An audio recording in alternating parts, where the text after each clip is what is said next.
Tough crowd.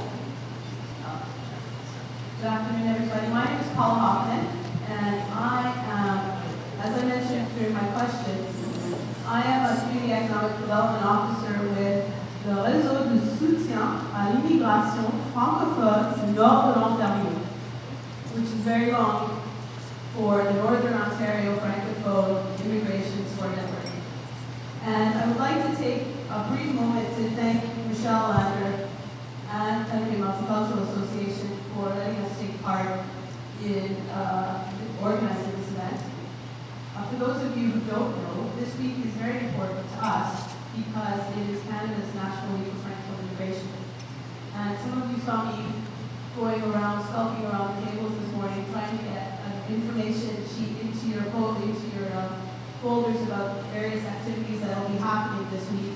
For example, there's a book festival at l'École Franco-Supérieure where you can get books in French, or there's a poetry slam evening at right next door at the embassy, which is above the Hoyt of the Nadia Hall on Sunday. So we really do encourage you to get out, trouver la francophone interne, meet new people, and think back, if you don't speak French already, think back to your high school, public school French, and bring it back out. But more on that later. Right now I'd like to take a minute to introduce our next speaker, my boss from Sudbury, Christian Howell. His parents, he had an intimate history with immigrants to Canada because his parents came from Switzerland and settled in a small community in northern Ontario called Burner because Christian's dad heard that the fishing was good. So, and they proceeded to make a life in agriculture, and now Christian making a life in community service for Francophone immigrants in northern Ontario. And that's what our topic of discussion today will be for the next 10-15 minutes for the presentation and discussion afterward is about the Francophone ambassador. So, I turn it over to you, sir. Thank you. Do I speak into this? No, I guess I got to speak into that. Hi, everybody. So, Réseau du Nord, we're a government-funded program to help increase Francophone immigration outside of Quebec. Presently, the Francophone community represents 5% of the population outside of Quebec, but only 1% of the immigrants speak French. So there's 13 networks like us across Canada, and our job is not to work with individuals. Our job is to strengthen the system that's already there. So I'm going to explain a bit how we do that. So the partners that we have here is Kathy with the Multicultural Center, the LIPS all over Northern Ontario, the employment centers, whatever we can do to help strengthen the immigration continuum. When we talk immigration continuum, it's l'accueil, so settlement, attraction. When we're talking about education, health, culture, employment, and business startups. So that is really all the fields that we work on, but we don't work with individuals. Our job is to set the table so there's a right meetings in different communities. We have a budget to travel. So I serve postal code P.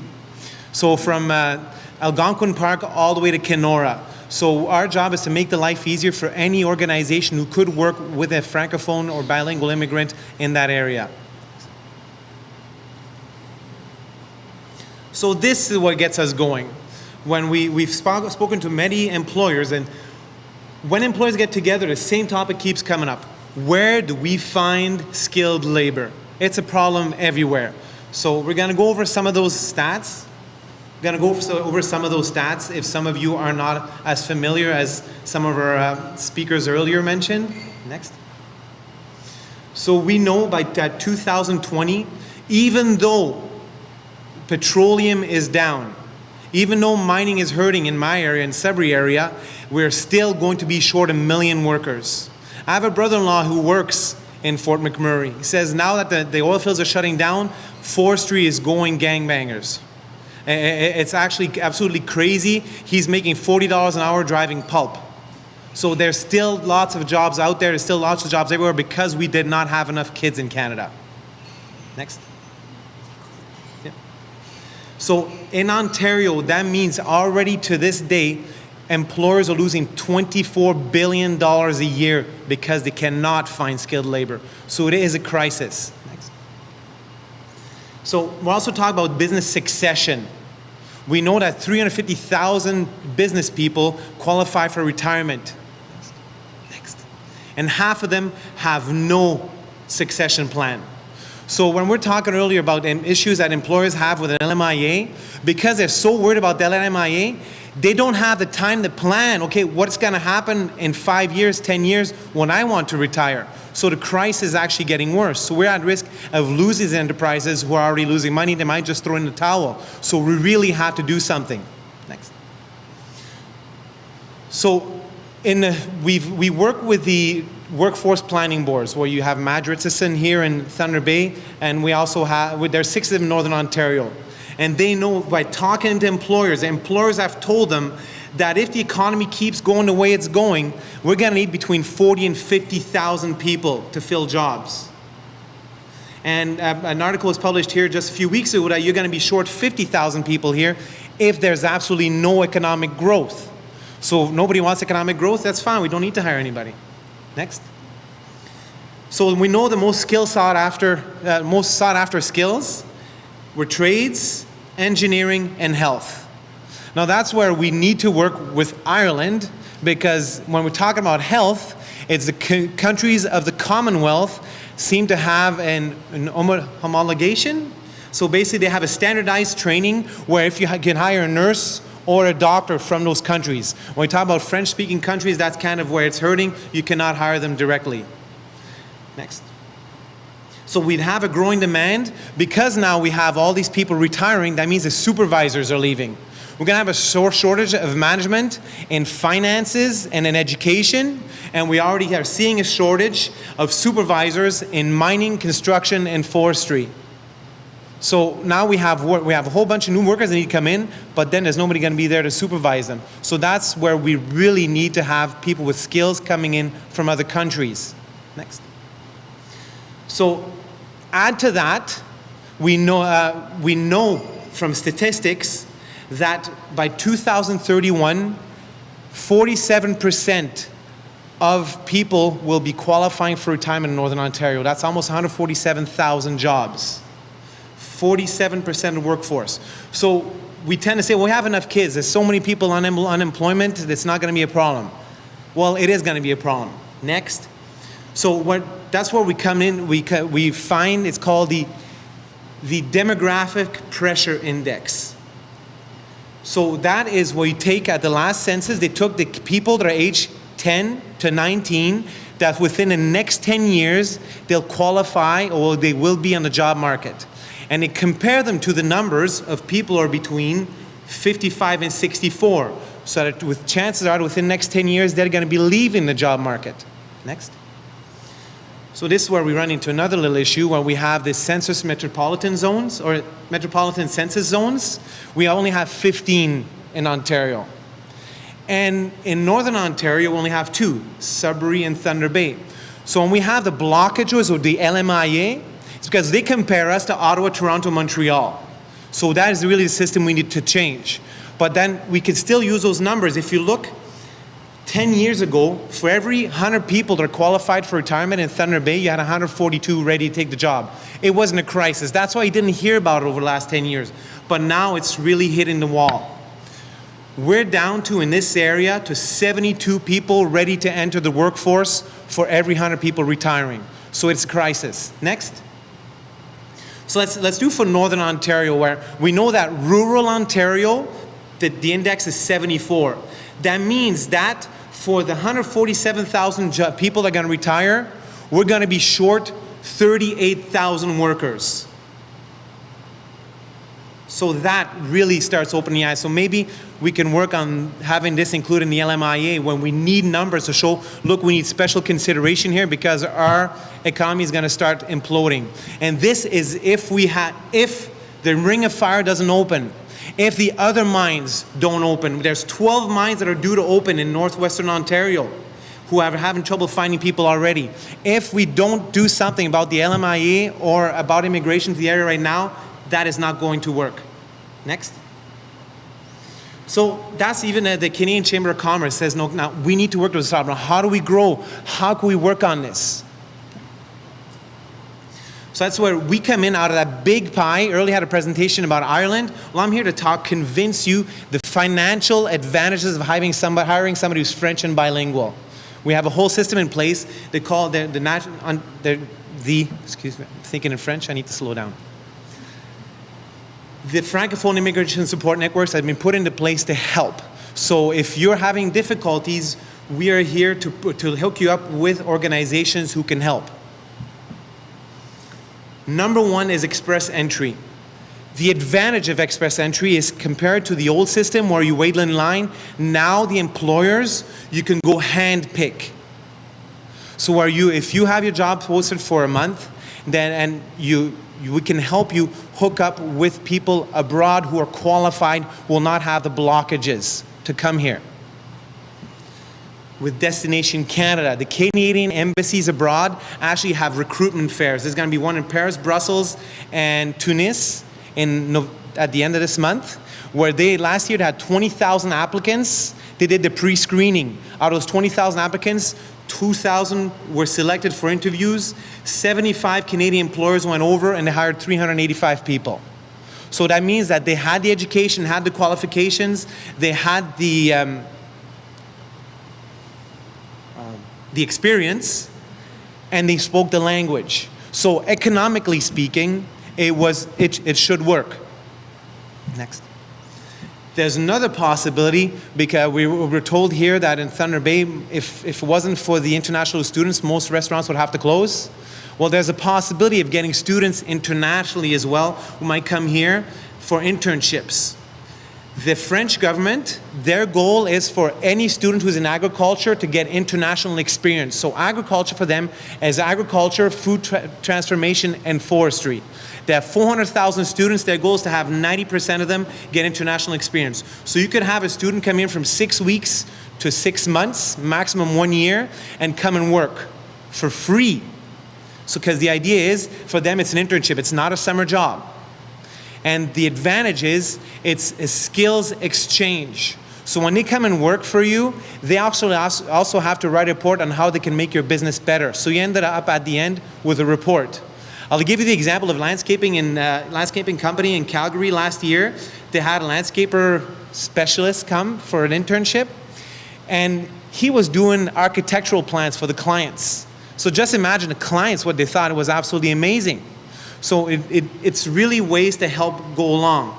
And then plus you have an exchange that you learn from them, they learn from you. So what I mean to say is in immigration, if you hire, there's really economic advantages. First of all, you diversify your talent, because every school teaches differently, every country teaches differently, which can also be one of the blockages that we run into, but with the systems put into place, it should make it easier. There's a new expertise. There's also new talents, and now it's opening your doors to new markets. So I'm going to explain now a little more about what would be the new markets that you would expose yourself to if you hired somebody who could serve them in French. So to help you seize the market, so we're talking about Francophones. In Ontario, we're 611,000. That is a potential market of $23 billion. So let's say you are a really specialty market and you say, you know what, I've only been growing 1% a year. But the Francophone population is growing. And now just by opening the door, by hiring somebody who could serve them, you're increasing your chances. In the north, that's 140,000 we have in all of Northern Ontario. That's a $5 billion market just by shipping from here to Sudbury. And then if we want to talk just northwest, what's really interesting when you look at statistically, Francophone-speaking families in Northwestern Ontario have a higher spending income than the rest of the province, because they're usually highly skilled in mining and forestry. So if you have a restaurant and you hire somebody who speaks French, you are now opening your potential market to another $152 million. Just in Northwestern Ontario. So you see how we start making financial sense where you diversify your workforce? Now, when many people don't know, when we talk tourism, the place where Ontario spends the most money on attracting tourists is Quebec. Quebec is our third largest tourist market. That's 3 million tourists come every year. And their favorite is actually Northern Ontario. They really like coming where there's lots of beaches, that like the scenery. In the Northwest, specifically to this area of Thunder Bay, that's 5,000 tourists. And they spend about $700 per visit. So you could break it down like that. So imagine if just by having somebody who could serve them in language, you're opening your doors to an extra $3 million market. And that's also growing by 6% a year, that market. Same thing with France. 149,000 tourists came to Ontario last year, and that's also growing 6% a year. They spend about an average of $1,000 per visit. That is a $129 million market by itself. Now, it's really interesting on the international level, China is not growing anymore. If many of you have followed, they didn't have enough kids, and now they've actually made it so you can have more. So as they're kind of stagnant, Africa is absolutely exploding, and that's what we attribute to really growth in the Francophone community. And the international level, we figure by 2050 there's going to be 800 million of them, compared to only 180 million in 2000. So that is really an exploding market. And when we talk about that, all of Canada's growth will come from immigration in the next 30 years. There's a big potential it'll be from here, from the Francophone communities. And then we have the international students. It's absolutely humongous market. We figure by the 2025, there will be 6 million international students looking to study somewhere else. Canada is the #7 favorite destination for these students. Why are international students interesting? Because the government has realized that they might be the workforce we want to keep because they're already integrated, so we can actually go over a few other hurdles. But also, during their school years, they can work part-time, which can help alleviate some shortages, and they can also work full-time during the summer. But also, they bring a lot of money to the area, which would be a huge economic boom. In Canada, they represent $8 billion in revenues for universities and colleges, 83,000 jobs. And Ontario has 39% of the market. So if you want to go work in an industry or that could hire these students, you really could gain from this. Next. So this is a bit of a puzzle, and I know it's kind of sucks because the picture's not clear, but we are not an organization because we're a project, but we're a network. So in the field here, we work with the Thunder Bay Multicultural Association. There are 5 organizations in Northern Ontario who do settlement. So with them, we have strategic plans. We want to educate the community about the well-being that would be increased by having more immigrants come to the area. Then we also work with associations. My job is not politics. Today, you've raised some issues that we have with the system. I'm here to show you how we can work with this system. But we have associations in Ontario where here in Thunder Bay, you have l'AFNO, the Francophone Association. We have the provincial level, we have l'Assemblée Franco-Ontarienne. And at the federal level, we have la Fédération Canadienne, Fédération des communautés acadiennes et francophones. So if you have anything that you want to complain to the government because it's not working for you, that's who you go see. They have an ear that will listen. So you have us that help you here. You have Kathy's group and Michelle's group that are here to help you. We go around door to door, find out the needs, and hook you up. For example, just earlier this month, Paula went to the National Job Fair in Montreal. She met 114 people who want to move here. So she's going to be calling some of you to put together a committee. Who do you send these people to? What we need from you is when we hear that there's jobs available, unless we have a job ad that we could share, it's just hearsay. So when we hear that there's difficulties, it could also be because what we hear as a need is just hearsay. Number one, statistics, the long-form census is not done anymore. So then it's all through the bouche à oreille.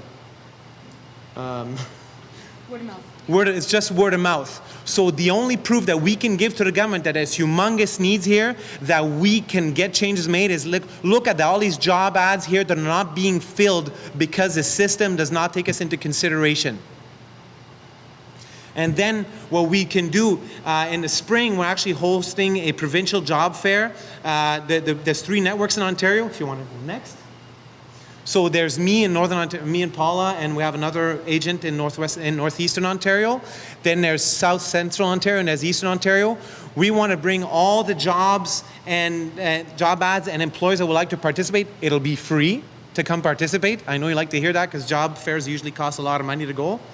But then we will hook you up with immigrants from that area who would be interested in move here. So we'll be in contact, or Paula will be in contact. So the whole thing, the process is we need to educate the communities about the advantages of immigration. We need to prepare the area, and then we need to make sure that we can have the settlement. What the difficulties we're running into with settlement agencies, they don't have a travel budget. But how large is your territory that you have to cover, Kathy? Yeah, so the size of Pakistan, with a team of how many? 14. So we really need to work together to make sure that her job is easier. That's why we have events like this. Next. So we're here to talk solutions. If you have a need, we will hook you up with an organization or with a ministry who is here to help. So if you have any questions, feel free to ask. Thank you very much.